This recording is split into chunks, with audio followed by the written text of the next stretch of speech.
কোনো মৃত্যু নাই, আপনার কোনো মৌত নাই। আল্লাহ রাব্বুল আলামিন তখন আজরাইল আমিনকে বলবেন, তোমারও বেঁচে থাকার কোনো অধিকার নাই। আল্লাহ রাব্বুল আলামিন আজরাইল আমিনকে বলবেন মধ্যে, ইয়া মালাকুল মউত, তোমারও বেঁচে থাকার কোনো অধিকার নাই, তোমার মৃত্যু হওয়া দরকার। আজরাইল ফেরেশতা তখন এমন একটা চিৎকার দিবেন, সেই চিৎকারের সঙ্গে সঙ্গে আজরাইল আমিন আলাইহিস সালামের মৃত্যু হয়ে যাবে, জান কবজ হয়ে যাবে। ওই চিৎকার এত ভয়ঙ্কর হবে, যদি ওই চিৎকার যদি কোনো পৃথিবীর কোনো গাছপালা তরুলতা, কোনো মানব দানব কীট পতঙ্গ কেউ যদি ওই চিৎকার শুনত, সঙ্গে সঙ্গে ওই মানুষ আর ওই পৃথিবীর সব কিছু দুনিয়া থেকে চিরবিদায় হয়ে কবরে চলে যেত। এত ভয়ঙ্কর চিৎকার। তো আজরাইল আমিন তিনিও এই পৃথিবী ছেড়ে তিনিও ইন্তেকাল করবেন। তখন আল্লাহ রাব্বুল আলামিন ঘোষণা করবেন, আল্লাহ রাব্বুল আলামিন তখন চিৎকার দিয়ে বলবেন, আজকের রাজত্ব কার, আজকের ক্ষমতা, আজকের প্রতাপশালিতা, আজকের রাজত্ব কার?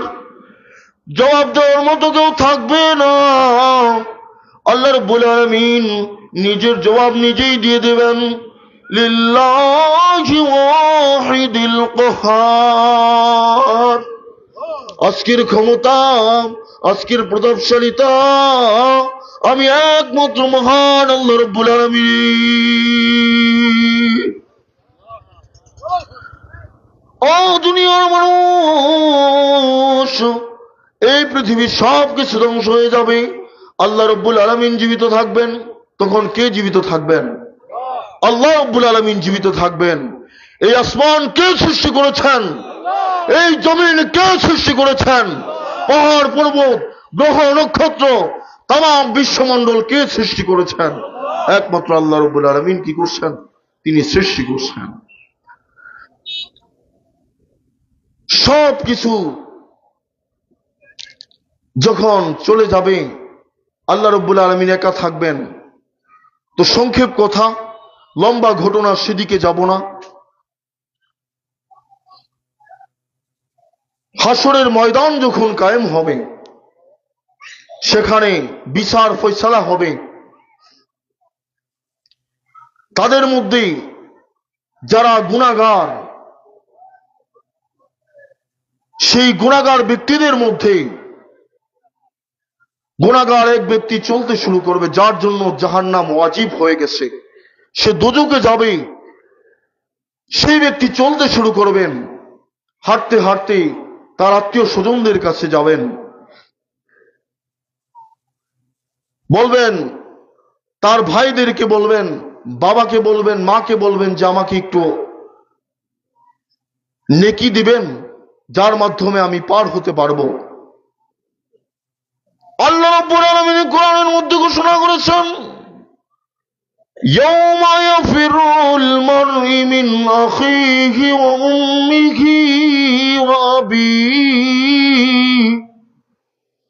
ওয়া সাহিবাতিহি ওয়া বানিহি। সেই ব্যক্তি হাঁটতে শুরু করবে হাসরের ময়দানে। সেই ব্যক্তি তার ভাইয়ের কাছে যাবেন, বলবেন, ভাই আমাকে একটু আপনি নেকি দিয়ে সাহায্য করবেননি।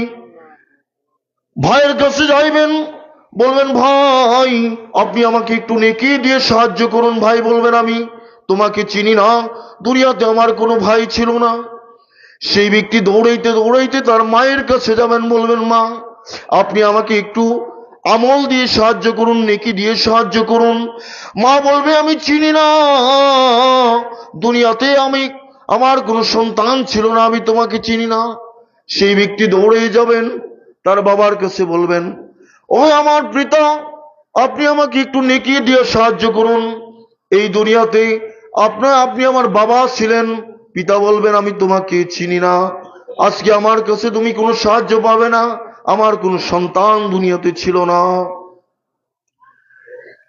ভাইয়ের কাছে যাবেন, সমস্ত আত্মীয় স্বজনদের কাছে যাবেন, সেই হাসরের ময়দানে কেউ চিনবে না। কাজেই ভাই আমার, বন্ধুরা আমার, নেক আমলের মাধ্যমে আপনার জিন্দেগি গঠন করলে আপনি ওই হাসরের ময়দানে পার পাইতে পারবেন। তো ভাইয়ের আমার, বন্ধুরা আমার, বেশি আলোচনা করব না। সেই হাসরের ময়দানের বিশাল লম্বা ঘটনা, বিশাল লম্বা আলোচনা, সেদিকে যাব না। তো আল্লাহ রাব্বুল আলামিন আমাদের সকলকে এই আলোচনার মাধ্যমে শিক্ষা গ্রহণ করার তৌফিক দান করুন। সকলে বলুন আমিন। ওয়া আখির দাওয়ানা আলহামদুলিল্লাহি রাব্বিল আলামিন। আসসালামু আলাইকুম ওয়া রাহমাতুল্লাহি ওয়া বারাকাতুহু।